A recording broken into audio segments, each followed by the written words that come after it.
and down arrow. Your whole data set will be selected.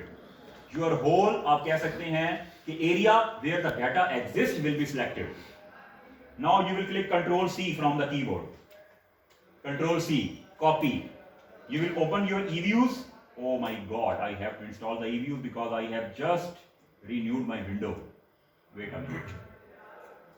तो eViews का installation भी देख लें अब कैसे होती है, ठीक है? इसमें कोई रिक्वायरमेंट तो नहीं होती हमें जैसे एक्सेल में उसमें डॉट उसकी फाइल नहीं कोई there is no requirement that you need to convert the file into .csv. There is no requirement.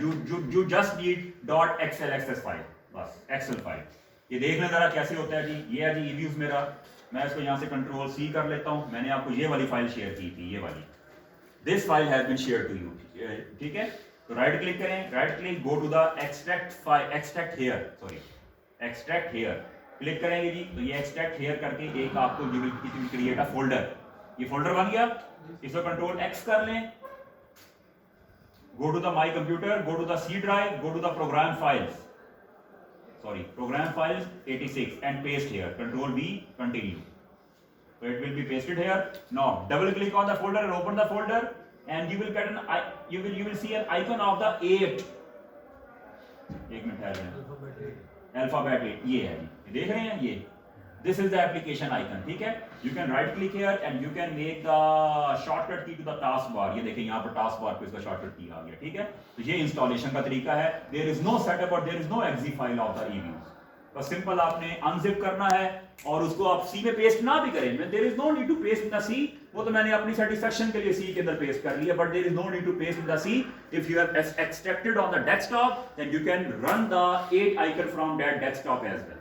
आप वहां से भी इसको रन कर सकते हैं. Okay, open it, close it. ठीक है, यहां से इसको क्लोज करना है आपने. And this box should be check. Show this screen on the startup. इसको आप अनचेक करेंगे और इसको क्लोज कर देंगे. Now stop the daily check of the component registration. We don't need any updates in the eViews. ठीक है, और इसको आप कर देंगे registered components no. And then you will click no and stop checking the updates. ठीक है, because it will irritate you. ये बार बार आएगा तो it will irritate you. तो no आपने करते रहना. ठीक है, तो every time you will click no. ठीक है, 3 times you have to click no.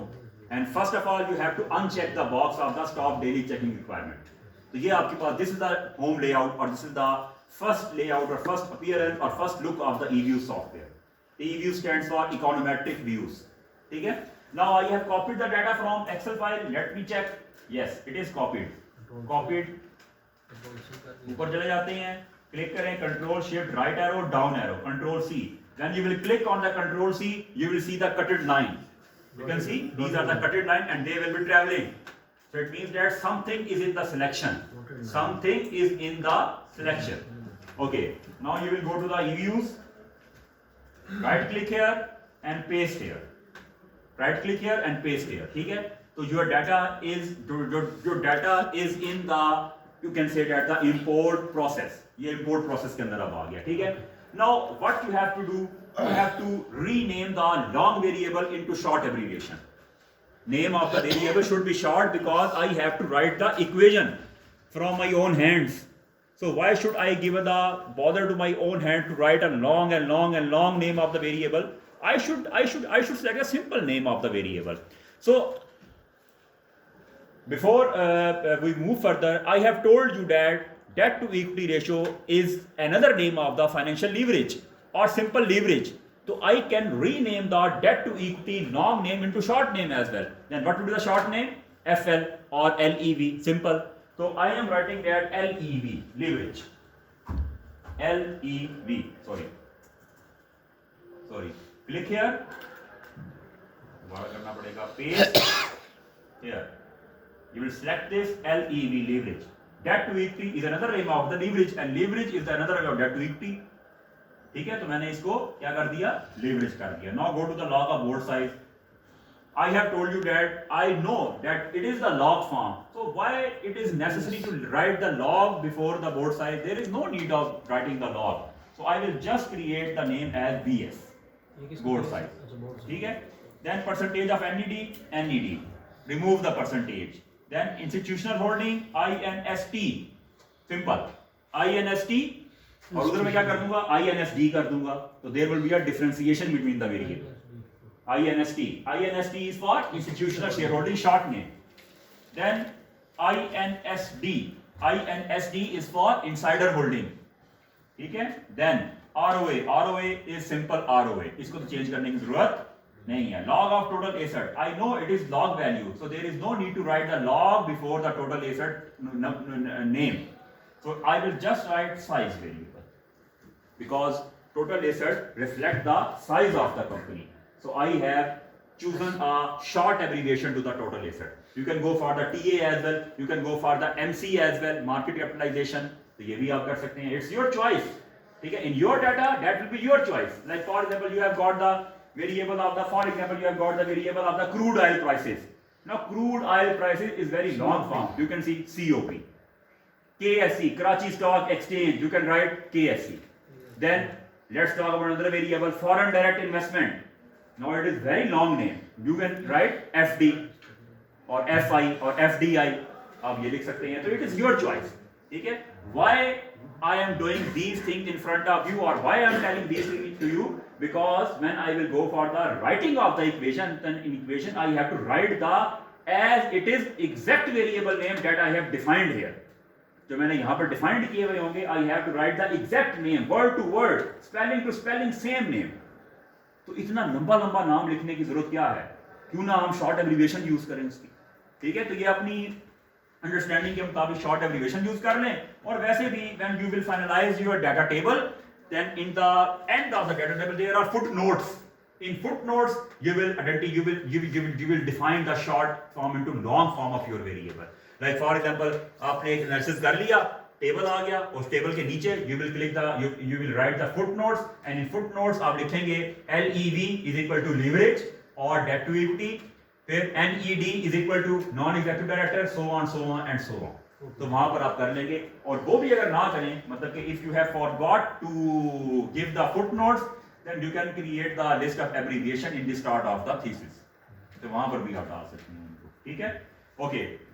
Your DIV is DPO. And now I will click next. Okay. Here you will stop for the some time. आप यहाँ पर रुकेंगे. ठीक है. And you will check your data that all values are reflecting in the columns. All values are reflecting in the columns. And how much row? There were 173 row. So here should be 173 row as well. 173. देख रहे हैं? And all data is imported or importing successfully. ठीक है. Most of the time it happens that you will see NA written in these columns. ठीक है. It means that there is some mistake in your data importing. ठीक है. The reason can be software has been crushed. ठीक है. और Excel has been crashed. तो वो data की इंपोर्टिंग जो हुई है ना, वो सही नहीं हुई है. ठीक है. So you have to check the values that there should not be NA in the columns. ठीक है. तो ये आपने लाजमी यहाँ पे चेक करना है. ये कभी कभी होता है, ज्यादा 90% ये नहीं होता, 99% ये नहीं होता. ठीक है. फिनिश कर देंगे तो ये रही. This is the work file that you have created and you have got the variable in the blue icon, yellow icon form. ये येलो आइकन फॉर्म के अंदर जो भी आपकी चीजें हैं, all these are the variables. ठीक है. Now you can see both side is a variable. C is automatically created because it is constant. ठीक है. and there is another variable that is automatically created, that is RESID. RESID is residual, and residual is error term. ये आपकी error term है. यानी कि when I will run the equation, something will go in the error term, so that variable should be created. So that variable is already created. So when I will run the result, the statistical portion will go to the residual value and the other statistical portion of the constant value will go to the C.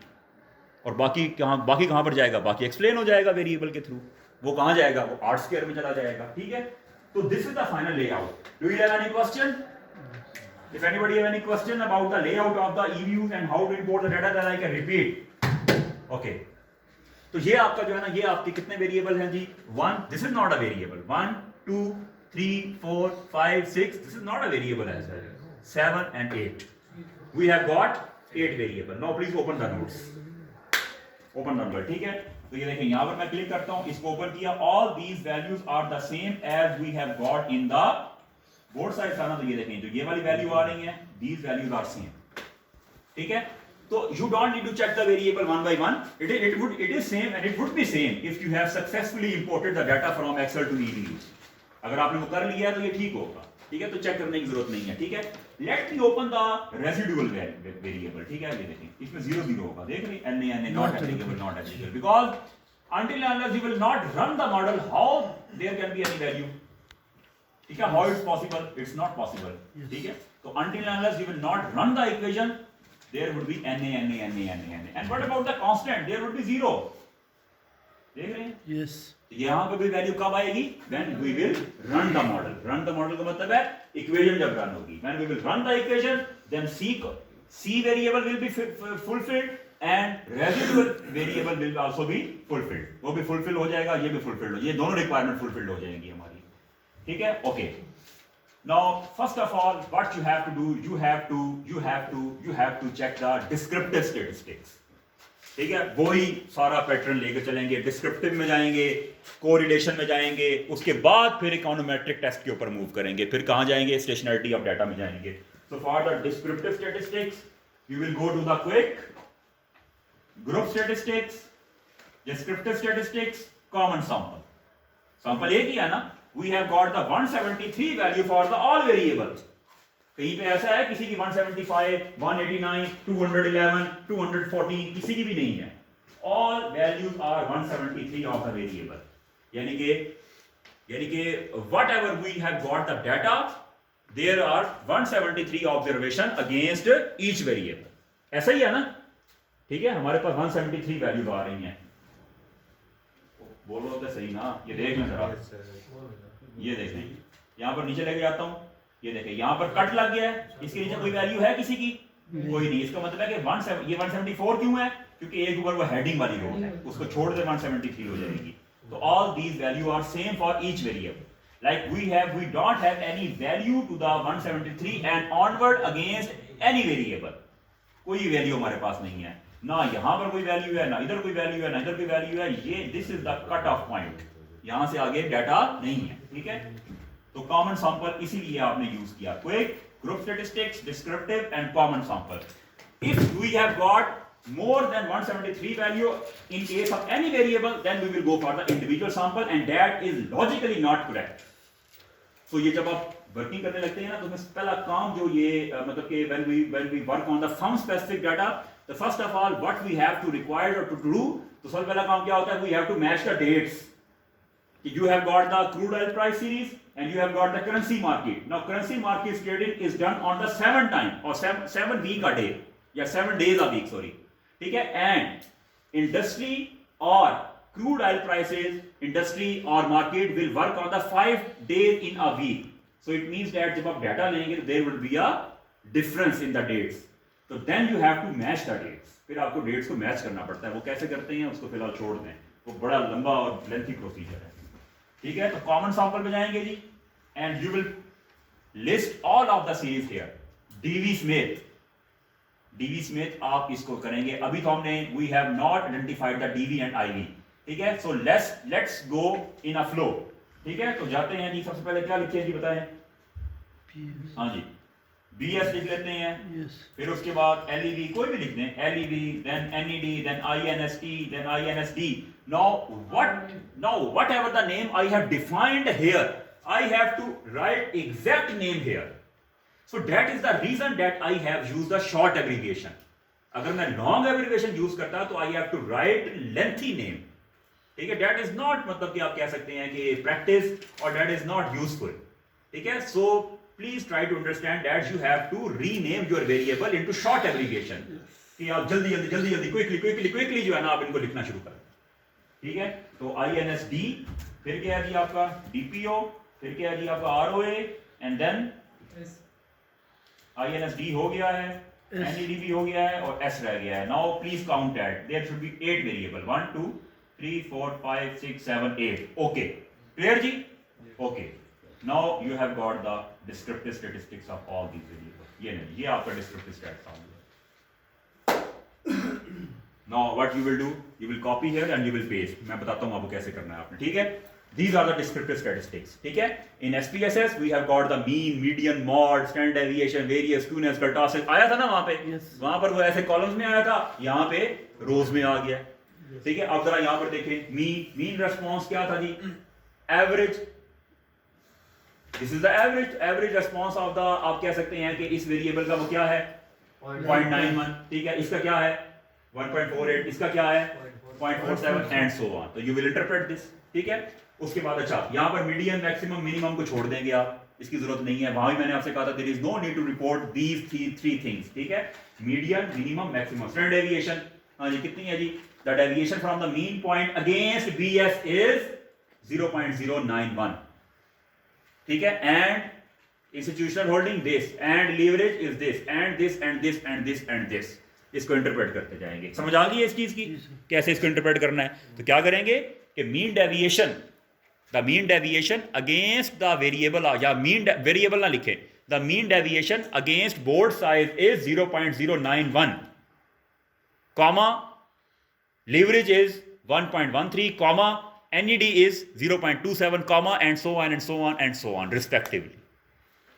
इस तरीके से आप interpretation कर देंगे इसकी. समझ आइए इस चीज की? Leverage against the board size is नहीं, द मीन डेविएशन, ठीक है, या deviation from the mean point कर लें, because standard deviation is the deviation from the mean point. The deviation from the mean point against board of size is 0.091, comma against LEV is 1.14, comma against NED is 0.122 जो भी है, comma and so on. इस तरीके से आप करते जाएंगे इसको. क्लियर जी?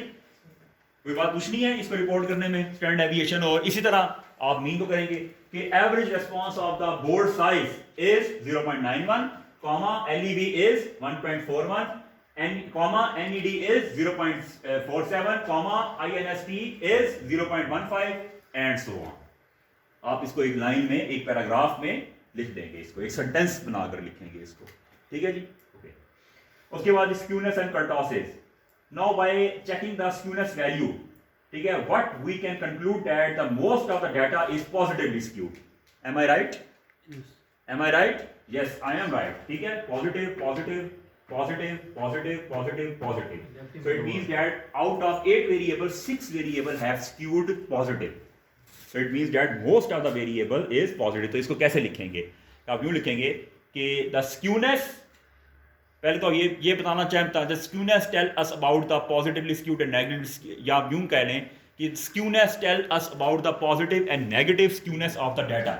ठीक है? Most of the data is skewed positive as the value is in positive except कौन कौन सी है जी? NED and size. और उसकी ब्रैकेट में वैल्यू भी डाल दें कि negative. These two skewness are negative. It means the data is negatively skewed. यानी कि उस डाटा का पैटर्न जो है वो नेगेटिव साइड के ऊपर ज्यादा है. तो मोस्ट ऑफ द डाटा क्या है आपका? पॉजिटिवली स्क्यूड है. ठीक है जी?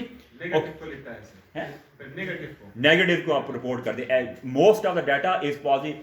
इसका सबसे बेस्ट तरीका पता क्या है? इसका बेस्ट ये है कि आप लिखें कि फुल स्टॉप आ गया, आप स्क्यूनेस की आपने डिबेट करनी है.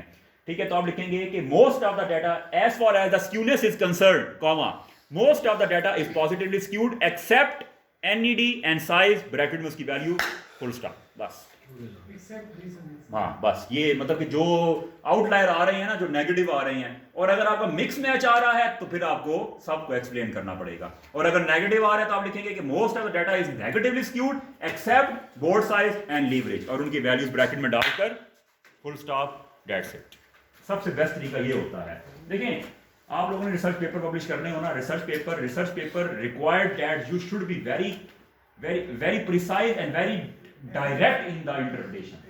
एक्यूरेट आपकी होनी चाहिए, उसमें कोई कहानियां नहीं मांगते वो आपसे. रिसर्च थीसिस में क्योंकि आपने पेजों का पेट भरना होता है, तो इसीलिए वहां पर there is restriction that you have to produce 50 और 60 पेजेस. तो वहां पर फिर आपको ये तमाम चीजें बोला खोल खोल के लिखनी पड़ती हैं, एक एक फिगर को आपको एक्सप्लेन करना पड़ता है. इसीलिए रिसर्च थीसिस जो होता है उसमें जो लाइन स्पेसिंग होती है 1.5 कहा जाता है. यानी कि you are required to make the 1.5 line spacing in the research thesis. ये APA का फॉर्मेट है. But in the research article, like you are going to publish an article in somewhere in the journal, then the line spacing is 1.0. तो 1.0 में इतनी इतनी सी आ जाती है क्योंकि उसको शॉर्ट मानते हैं and most of the research journals they restrict you to produce the article between 6000 and 8000 words.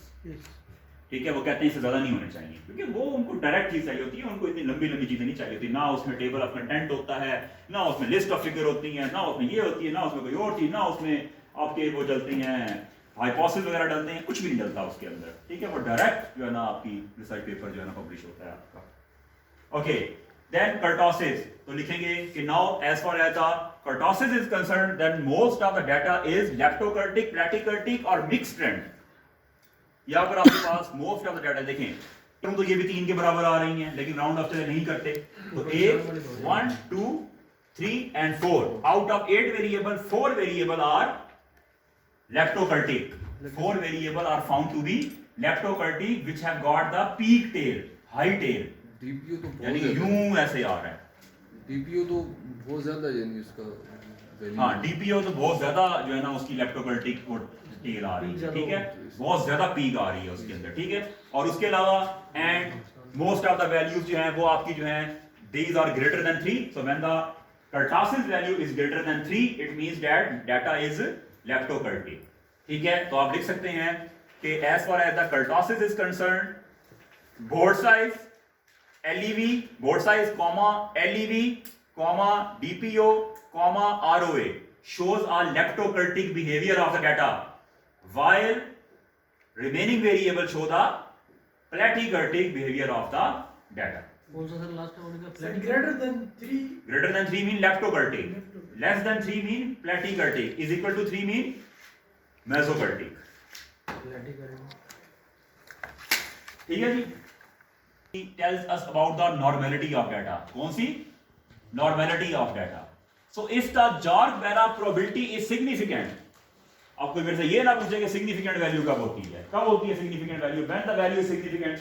0.05. When it is less than 0.05, when it is less than 0.05, then that value is significant, considered to be significant। So if the probability value of Jorg-Barra is less than 0.05, then it means that data is not normally distributed।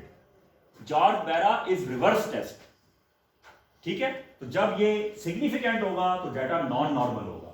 When Jorg-Barra probability is significant, then data is non-normal। When Jorg-Barra probability is insignificant, means greater than 0.05, then it means that data is normal। Time series data 90% जो होता है वो non-normal होता है। Time series data की nature ही ये होती है कि it is non-normal in 90% cases। तो ये क्या है? Non-normal है, normal है? Less than 5. ये आपका डाटा नॉन नॉर्मल। ठीक है, probability, you will pick the probability row. ठीक है, Jorg-Barra प्रोबेबिलिटी रो। ठीक है, ओके, इन चीजों को छोड़ दें। ये 173 ऑब्जर्वेशन है, तो आप लिख सकते हैं टोटल ऑब्जर्वेशन इंक्लूडेड वर 170। लिखने की जरूरत नहीं है, Sir, ये Jorg-Barra repeat करेंगे। सिंपल। तो ये सारा कॉपी हो जाएगा। कंट्रोल सी करेंगे, कुछ भी नहीं करेंगे, you will click on the okay. Okay, word open करेंगे, blank document creation, control V, got it, ये आपका आ गया। अब इसकी अब एडजस्टमेंट्स वगैरह वो जिस तरह भी करना चाहें, मोस्ट प्रॉब्ली आपको शायद बल्कि नहीं पता होगी, ये इस तरीके से आप इसकी एडजस्टमेंट कर सकते हैं। लेआउट में जाकर ओरिएंटेशन में जाएं, लैंडस्केप करें इसको, तो अब आप इस टेबल को थोड़ा सा मजीद ओपन भी इस तरीके से कर सकते हैं। तो ये टेबल आपका यहाँ पे आ चुका है। ठीक है, तो इस तरीके से आप इसको पेस्ट करेंगे and you will start the discussion behind that, या on the back side क्या ना डाउन साइड। ठीक है जी, okay. now just close it। do you want to delete the untitled group? yes। quick group stat correlation जी, quick group stat correlation। now correlation में again all variables। ठीक है, तो BS S LEV INSD INST DPO NED ROA और कौन सा रह गया है? S हो गया। 1 2 3 4 5 6 7 8 हो गए ना। ओके, एक गलत है सर, ROA नहीं है। चलिए BS S LEV NED INST INSD DPO ROA 1 2 3 4 5 6 7 और कौन सा है? S हो गया ना, ऐसा हो गया। C C C is constant. 1 2 3 4 5 6 7 8. Okay. C and residual will not be included. ये मैं आपको बार बार बता रहा हूँ. C and residual is not variable. These are the constant and the error term. ये variable नहीं है, ठीक है? Okay. Now you have got the correlation table. Now you can see the diagonal values are 1 1 1 1 1 1 1 1. अपने के साथ तो relationship का 100 परफेक्ट रिलेशनशिप, यानी कि मैं हूं, मेरा अपने साथ परफेक्ट रिलेशनशिप है, मेरा आपके साथ रिलेशनशिप वेरी कर सकता है, but relationship with itself is 100%, and the rest of the values are, you can see, negative correlation, positive correlation, perfect correlation, impure correlation, pure correlation, ठीक है? तो you can check the values of the correlation. Clear जी? Yes sir. Okay, चलें, ये आप correlate, फिर वही काम करेंगे. You will click here, control C, word file open करें, क्योंकि ये टेबल जो है ये आपके table, these are the more in the horizontal, so you have to change the layout, ठीक है? वो पोर्ट्रेट की बजाय आप किस में करें? लेआउट में. ये डिजाइन लेआउट में जाएं, पोर्ट्रेट की बजाय लैंडस्केप में करें. कंट्रोल वी करें तो यहाँ क्या प्रॉब्लम आ गया? अच्छा, ईव्यूज क्रैश कर गया है जी, दोबारा कर लेते हैं. चलें, क्रैश नहीं किया, दोबारा से रन करते हैं. BSSLEV DPO INST INSD NED ROA, बस. ओके, ये ले. तो कॉपी करने का मैं आपको बता रहा था, तो just click here, control C, dialog box will be prompted, तो you will click on the formatted. ये ऑलरेडी क्लिक होता है इस पे, ये पता नहीं क्यों नहीं आ रहा. फॉर्मेटेड के ऊपर क्लिक रहने देना है आपने, it should be formatted. Okay, now open the word, control V, तो ये आपका यहाँ पे कोरिलेशन टेबल आ गया. Now this is the diagonal, the same we have discussed in the, मतलब कि वो जो SPSS किया था, तो ये आपका डायगोनल है, और उसके ऊपर वाली तमाम वैल्यूज वही वाली वैल्यूज हैं जो आपकी यहाँ पर वैल्यूज आ रही हैं, ठीक है? अभी तक हमने कुछ भी नहीं पढ़ा, वही पुरानी चीजें ही पढ़ रहे हैं, अभी काम स्टार्ट भी हमने करना है. तो what we do the normal practice कि हम इन वैल्यूज को डिलीट कर देते हैं. ये वाली वैल्यूज जो होती है ना, क्योंकि ये वही वाली वैल्यूज होती हैं जो डायगोनल के नीचे आ रही होती हैं, रिपीट हो रही होती हैं. जाहिर सी बात है ना, INSD विद रिलेशनशिप DPO और DPO with relationship INSD same value होगी, ठीक है? तो इनको आप इस तरीके से, ये भी और ये भी, तो ये आपका कोरिलेशन टेबल बनता है जी. तो correlation table, when you will open a research article, कभी इत्तेफाक हो तो you will see the same pattern of the correlation table. इसी तरह का पैटर्न होगा आपका, ये, ठीक है? तो नॉर्मली ये डायगोनल की वैल्यू ये वाली होती है, ठीक हो गया जी? ओके ओके, नाउ अब हम पढ़ना स्टार्ट करते हैं, ठीक है? ये तो वो वाली बातें थी जो कि प्रीवियस SPSS के अंदर भी जो है ना हम करके आ चुके थे. Now the first econometric test, वो आप याद करें कि आई हैव ड्रा मतलब कि मैंने एक डायग्राम बनाई थी यहाँ पे, उसमें मैंने आपसे कहा था कि you will write the plot BS, you will plot all the variable except C and residual. You will plot all the variable one by one except C and residual, ठीक है? Because those are not the variable, वो constant है और एक error term है. तो plot BS, enter. हाँ जी, is this variable is stationary? Yes, it is stationary because if you will draw a band, तो band कहाँ पे draw होगा? जहाँ पर data का ज़्यादा, where the data pattern is high, the band area will that. So one band will be written here or will be drawn here and one band will be drawn here. तो अब इस ये जो band मैंने बनाया, can I draw a mean line between the band? Yes. अगर मैं यहाँ line draw करूँ तो maximum point जो है वो आपके touch होंगे. Maximum points are going to touch the line. So it means that data is stationary. क्यों? Because the mean is constant. Mean is constant. वैसे भी अगर आप यहाँ पे मीन लाइन ड्रा करें तो देखिए डाटा का पैटर्न जो है वो इस एरिया में है ना, इस एरिया में है डाटा का pattern. Data pattern lies in this area, look at my hands, ठीक है? यहाँ पर है जी डाटा का पैटर्न, ठीक है? तो अगर मैं बैंड ड्रा करूंगा तो वो इधर ही ड्रा होगा, यानी कि एक लाइन यहाँ आ जाएगी और एक लाइन यहाँ आ जाएगी.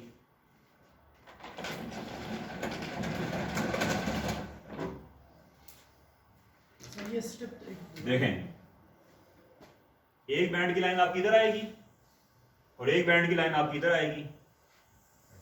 ये लोअर कॉन्फिडेंस इंटरवल है, ये अपर कॉन्फिडेंस इंटरवल है, and this is lower confidence interval. Where would be the mean line? Mean line इसके दरमियान में कहीं आएगी, सेंटर तो यहाँ पर आएगी, ये होगी जी आपकी मीन लाइन। तो ये पॉइंटर्स, ये कितने पॉइंटर्स होते जा रहे हैं? Maximum. Maximum points are touching. जब मैक्सिमम पॉइंट टच हो रहे होते हैं तो हम क्या कहते हैं? मीन कांस्टेंट है। जब मीन कांस्टेंट है तो it means that data is stationary. ठीक हो गया जी? Yes sir. ओके, चलो सर ये स्टेप दोबारा करें। मैं करने लगा हूं, एक और वेरिएबल पे करते हैं। Now you will right plot s one by one. You will plot all variable one by one. I have told you that we can check the stationarity by two methods. Either you can go for the plotting or you can go for the unit root test. ठीक है? So first of all, I am discussing about the plotting of the graph. Then we will discuss the unit root as well. ठीक है? So if somebody is not able to understand from the visualization of the graph, then you can go for the unit root test as well. ठीक है? लेकिन ये पता होना चाहिए आपको। ओके, हाँ जी, प्लॉट s किया जी, एंटर कर दिया। Now data is not Y, because draw the band. Band यहाँ कहीं ड्रा होगा, इधर ड्रा हो जाएगा, इधर ड्रा हो जाएगा। लाइन यहाँ से लगेगी तो स्टेशनरी नहीं होगा। देखें, डाटा की मूवमेंट जो हो रही है ना, उसके accordingly you have to draw the band. Data का पैटर्न किस एरिया में ज्यादा है, यानी कि what is the area where data pattern is highly line, कहां पर ज्यादा लाया कर रहा है डाटा का पैटर्न। डाटा का पैटर्न इस जो मेरी हैंड्स की मूवमेंट देखें, यहां पर डाटा का पैटर्न जो है ना, चलो इधर कर लेते हैं, यहां पर डाटा का पैटर्न जो है ना, ये यहां पर डाटा का पैटर्न ज्यादा लाया कर रहा है। तो अगर मैं इसको अपर बैंड ले लूं and I will take the lower band, तो what will the mean value, वो दरमियान में आएगी। ठीक है? और दूसरी चीज कि whenever you have got the values like this, जैसे हार्ट बीट्स होती हैं, ये मैंने आपको एक in the sense of joke मैंने आपको बताया था कि जो हार्ट बीट्स होती हैं ना, जब भी हार्ट बीट्स की फॉर्म के अंदर if you have got the plot in the heart beats form, it means data is stationary, वो साकिन है। ठीक है? और जब बिल्कुल स्ट्रेट हो जाएगा तो वो डेथ हो गई। ठीक है? ये जो डाटा हमें इस प्लेटफॉर्म में मिलेगा तो उसके जो तो कोई काम करने की जरूरत ही नहीं थी। तो आप इस पे क्लिक करेंगे, ओके करेंगे, तो ये आपकी वो तो ऑलरेडी सिग्निफिकेंट थी, तो अभी भी वो सिग्निफिकेंट ही आ रही है। ठीक है? There is no change. ठीक हो गया जी? मैं आपको एक और सीरीज यहां पर रन करके दिखाता हूं, देखें, आपको थोड़ा सा आइडिया होगा कि स्टेशनरी कैसे बनाई जाती है सीरीज। एमएस किधर है? इसमें समर सेमेस्टर, ये देख रहे हैं? मैं आपको चीज दिखाता हूँ, रिकॉर्डिंग देख रहे हैं? ये देखिए, लेक्चर नंबर 60, 16 लेक्चर्स की रिकॉर्डिंग पड़ी हुई है मेरे पास इसी सॉफ्टवेयर पे। जो ये इस पे तकरीबन 10 से 11 टेस्ट जो है ना, वो इसमें कवर है। ये सिर्फ ऑडियो रिकॉर्डिंग है,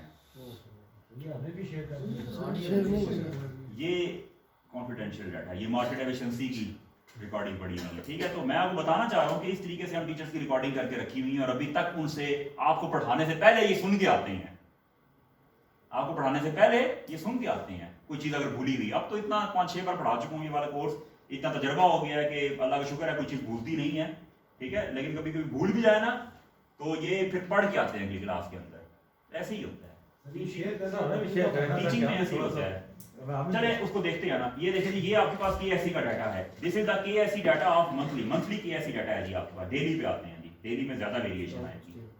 ये देखिए आगे जी, ये देखें कब से लेकर 1997 से लेकर 2013 तक का डाटा है। मतलब कितने साल हो गए? 13 और 3 16 साल का डाटा है जी आपके पास। 16 साल का डाटा है आपके पास। ठीक है? ओके, आप क्या करेंगे जी, इस डाटा को ले जाएं जी उधर, control shift down arrow, control C करें, ई व्यूज में जाएं, यहां पर जाकर इसको पेस्ट मारें और इसका नाम KSE डालेंगे। ठीक है? नेक्स्ट करें, चेक करें डाटा यहाँ पे इंपोर्ट हो गया है जी, बिल्कुल हो गया है। फिनिश करें, यस करें, ये आ गया जी KSE। ये डबल क्लिक करें तो ये KSE की वैल्यूज वही वाली वैल्यूज है जो हमने यहाँ से पिक की हैं। यहाँ पर the same values have been there. Now what you have to do, you have to check the stationarity of data.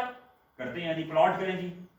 अब ये KSE इसका पार्ट नहीं है जो मैं करवा रहा था, ये मैं आपको अलग से बता रहा हूँ। ठीक है? KSE enter, data is stationary और not, data is not stationary. ठीक है? बनाएं जी, बैंड बनाएं जी। यहाँ पे यहाँ एक बैंड बनेगा, एक बैंड इधर बनेगा। ये वाली लाइन लगाएंगे तो यहाँ से लाइन लगाएंगे, सिर्फ ये वाले पॉइंट्स और ये वाले पॉइंट्स टच होंगे। What about these point, these point, these point, these point, these point and these point? Maximum points आपके टच नहीं हो सकते इसके अंदर, ठीक है? ओके, सर ये एक्स एक्सिस पे क्या है इसमें ग्राफ पे? ये वैल्यूज हैं, ये कौन सी वो value है? इंडेक्स की वैल्यू है। और वो वाई पे इसकी बात कर रहे हैं, ये जो ये वो graph कॉलम्स की वैल्यू, एक्सेल के अंदर रो नहीं होती 1 2 3 4 5, ये वो रोज की वैल्यू है। एक्स और वाई क्या शो कर ये वाली जो वैल्यू कह रहे हैं, these are the index value, ये इंडेक्स की वैल्यू है। यानी 24000 इंडेक्स पे 24000 इंडेक्स पे ये वाली, 4000 इंडेक्स पे ये वाली वैल्यू है, किसकी? और 24000 इंडेक्स पे ये किसकी 23000 पे ये value वाली, है? केएससी 100 इंडेक्स की वैल्यू है। वो तो समझ में आ गई ना। हाँ। और ये 500,000 जो ये है- एक्सेल की रोज का नंबर है, अच्छा ठीक। जहां से ये देखें ना, जहां से डाटा कॉपी किया है, ये देख रहे हैं 1 2 3, ये कहां तक जा रही है? 3903 तक जा रही है। यहाँ पर भी देखें, देख रहे हैं आगे तक जा रही है वैल्यू। ये 3500 है तो यहाँ पर ये कोई 3909 होगी यहाँ पे वैल्यू। तो ये वो एक्सेल के रो की लेबलिंग यहाँ पर दी हुई है। ओके, अब जरा देखें, अब इसको बनाते हैं हम स्टेशनरी व्यू में जाएंगे, sorry KSE, double click, variable will open, go to the view. Now we are making this series into stationary. ठीक है, unit root test, level. First of all check on the level. Level पे check करेंगे क्या आना चाहिए answer? अनसिग्निफिकेंट। Insignificant, very good. तो ये आपका आंसर insignificant आ 0.05 से ज्यादा होगा। So it means that this series is non-stationary. Now I will convert into stationary view, unit root, view, unit root and first difference. First difference का मतलब है कि software will automatically take the return of the series. Series का return ले लेगा, automatically लेगा। ठीक है, ओके करें जी इसको, click okay, answer is stationary significant, stationary हो गई है। ठीक है, अब आप कहेंगे सर ये तो आपने कर लिया, what about the plot? Plot में भी तो करके दिखाएं ना मुझे। करते हैं प्लॉट के ऊपर इसका रिटर्न लेना पड़ेगा। तो कैसे लेते हैं जी रिटर्न? दो तरीके हो सकते हैं, या तो आप इधर ही रिटर्न ले लें, या फिर आप सॉफ्टवेयर के अंदर फार्मूला लगाएं। Either you will take the return on the Excel sheet and this series will be copied and then we will plot this series. Either you can go for the formula of the EViews. तो क्या करें? Formula लगाएं। चले formula जरा मुश्किल है लेकिन लगा देते हैं। देखें, मैं करता हूं ये generate, GENR. Whenever you have to generate a series in the EViews, you will write this GENR, generate. मैं एक वेरिएबल जनरेट करता हूं, generate r_ksc. Why I have written r_ksc? To remind myself that now I am going to take the return of the ksc series.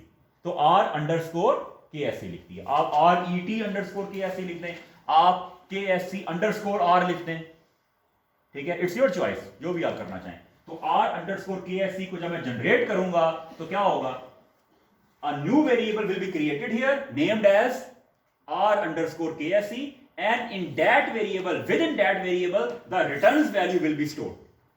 तो ये programming के अंदर आप इस तरह नहीं करते। प्रोग्रामिंग के अंदर ये तो करते हैं आप, प्रोग्रामिंग के अंदर एक वेरिएबल क्रिएट करते हैं और जो आउटपुट होती है उसको उसके अंदर स्टोर करवाते हैं। ठीक है, देखें आप, इज इक्वल टू, हाँ जी, अब लेंगे जी आप रिटर्न। तो ksc divided by ksc minus ksc bracket store -1 bracket close and another bracket close here. ये ले लीजिए, ये आपने जो इसका ब्रैकेट लगी है, ये बेसिकली कौन सा फार्मूला है, कौन मुझे बताएगा? ये जो मैंने लिया है ksc डिवाइडेड बाय ksc -1। ये आप उसकी रिटर्न्स देख रहे हैं ना? जी बिल्कुल, ये रिटर्न का फार्मूला है, pt ओवर pt -1। तो this is your pt, price at time t, and this is pt -1, price at t -1। ठीक है, तो इसका मतलब क्या होगा? इसका मतलब ये होगा कि ये क्या करेगा, अगर मैं एक्सेल पे जाऊं तो यहां फार्मूला लगेगा, because I can not apply the formula here. Reason, because I have pt, I don't have any pt -1। तो ये मैंने आपको बताया था कि रिटर्न के लिए पहला सेल छोड़ेंगे आप, पहली वैल्यू डैश हो जाती है, is equal to bracket start थी। हाँ जी, this is your pt ksc divided by ksc -1। वो क्या होगा? You will go 1 day before pt -1, and that would be this value. ठीक है, ब्रैकेट क्लोज -1, सिंपल। तो वहां पर भी तो यही हो रहा है, price at time t divided by price at time t -1, enter. ले ली, ये आपकी वैल्यू आ गई। डबल क्लिक करें, ये रिटर्न्स आ गई हैं। So either you will take the return on the Excel and then you will carry this series and this series will be go to the EViews. अब ये सीरीज EView में जाएगी और वहां पर इस सीरीज का ग्राफ ड्रा होगा, ठीक है। either you can go for the formula, और वो क्या है वो जो मैं उधर लगा रहा हूँ। तो इस पे देखें, मैंने इसको किया एंटर, तो ये देखें ये RKSE यहाँ पर आ गया। डबल क्लिक करें, क्या आ रहा है जी? अच्छा इसके अंदर ब्रैकेट मैंने गलत लगा दिया, एक मिनट है, यहाँ ब्रैकेट नहीं आएगी, यहाँ पे हाँ KSE divided by KSE minus 1। अब इसको जरा मैं डिलीट करता हूँ, पहले इस वाली वैल्यू को डिलीट किया, यस टू ऑल किया। अगर आपने वेरिएबल डिलीट करना हो तो राइट क्लिक करें, डिलीट करें और यस टू ऑल करेंगे तो that variable will be deleted from the sheet, ठीक है। तो अभी तो फिलहाल मैंने नहीं करना, मैंने इस वेरिएबल को चेक करना है। तो एंटर करते हैं तो ये आपकी RKSE की सीरीज आ गई है। डबल क्लिक करें तो ये देखें, ये सही तरीके से चला के मिला इसको 0.01897 ये वाली वेरिएबल आना चाहिए। एक मिनट है, इस फार्मूले के अंदर कोई मिस्टेक है।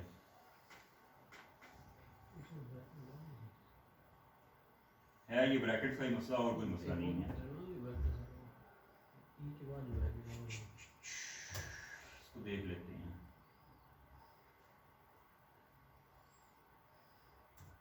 KSE divided by KSE minus 1 bracket close आना तो चाहिए। ये ब्रैकेट बिल्कुल नहीं ब्रैकेट अगर रिमूव करें सर सिर्फ KSE माइनस 1 नहीं, उसमें नहीं आएगा, KSE माइनस 1 पे वो नहीं आएगा, नहीं आएगा। नीचे जो है सर डिनोमिनेटर में KSE माइनस 1 ये होल ब्रैकेट में आ गया। और ब्रैकेट में कर स्टार्ट से देंगे। लेके एंड तक होल आएगी। एक लास्ट चलें, यहाँ पर एक ब्रैकेट ए आएगी और ये ब्रैकेट आएगी। एंटर करें जी, नहीं उसके बावजूद भी सही नहीं आ रहा।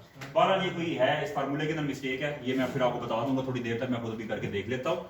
आप इसका return you can go for the excel return है, एक्सेल में रिटर्न ले लिया मैंने, वहां पर ये रिटर्न आसानी से लिया जा सकता है। और ये वैसे भी मैं आपको बताऊं कि हमारे टीचर्स भी हमें बताते थे कि ये रिटर्न यहाँ पर लेना रिकमेंडेड भी नहीं है, क्योंकि फार्मूले के अंदर मिस्टेक हो सकती है, ठीक है। तो आप क्या करें, आप एक्सेल में ही इसका रिटर्न लें। तो यहाँ पर मैंने रिटर्न इसका ऑलरेडी ले चुका हुआ हूँ। यहाँ पर मैं इसका नाम लिख देता हूँ R_KSE, ठीक है। अब इस सीरीज को मैंने क्या करना है, कॉपी करना है। तो control shift down arrow, control C, EViews में जाएं और ये RKSE पहले पड़ा हुआ है, इसको पहले डिलीट करें यहाँ से, बिकॉज वो रीनेम नहीं करेगा उसको।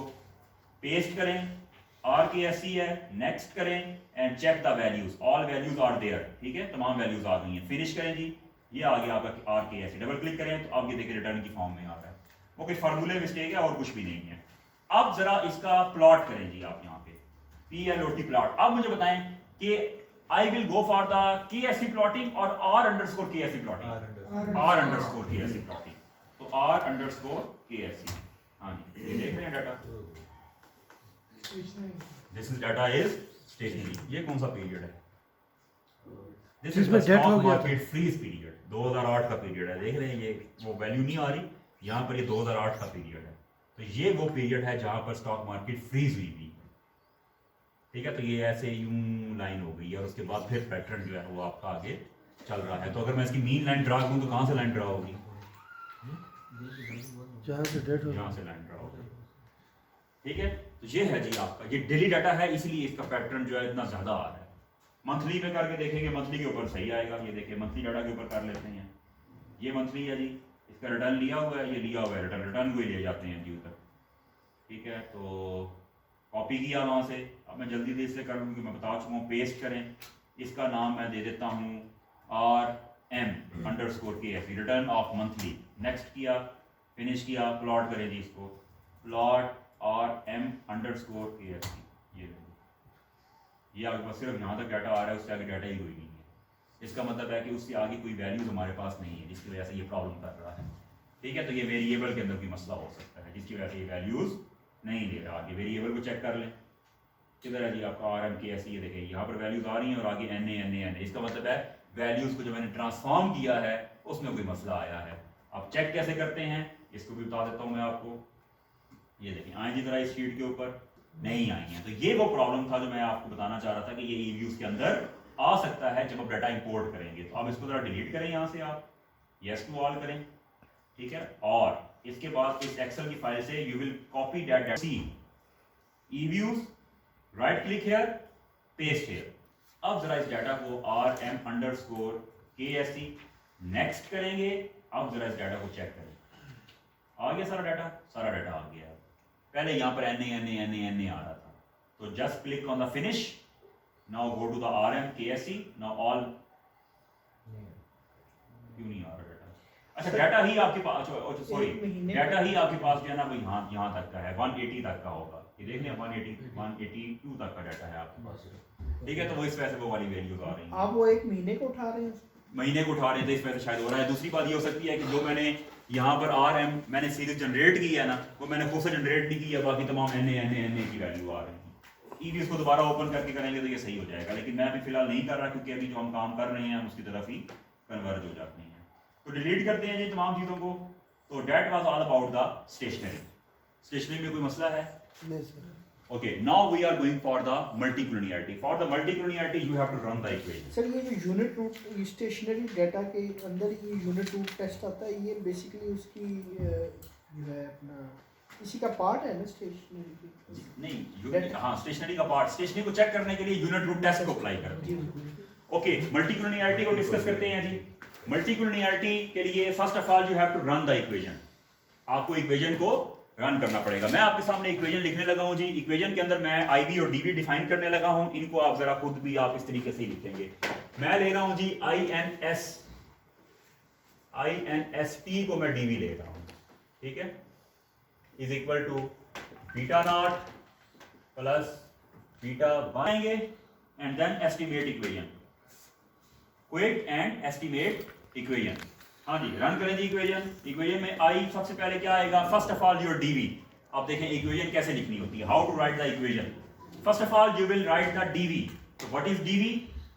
INST space C space, C is for constant, तो स्पेस देंगे INST space C space all variable with space.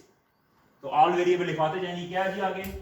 ROA LEV space DPO space INSD space NED space S space BS।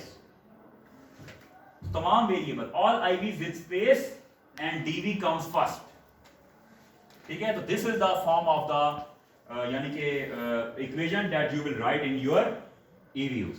EVs के अंदर आप इस तरीके से इक्वेशन प्लस वगैरह नहीं डालते? नहीं, कुछ भी नहीं डालते, ठीक है जी। ओके कर देंगे जी, कुछ भी नहीं छेड़ेंगे। देखें यहाँ पर आपके पास आर्मा मॉडल लगा हुआ है, लीस्ट स्क्वायर है जिसमें रिग्रेशन मॉडल है, ठीक है। ओके करेंगे जी। ये एक मॉडल आपके सामने रन हो गया, ये एक मॉडल आपके सामने रन हो गया, ठीक है जी।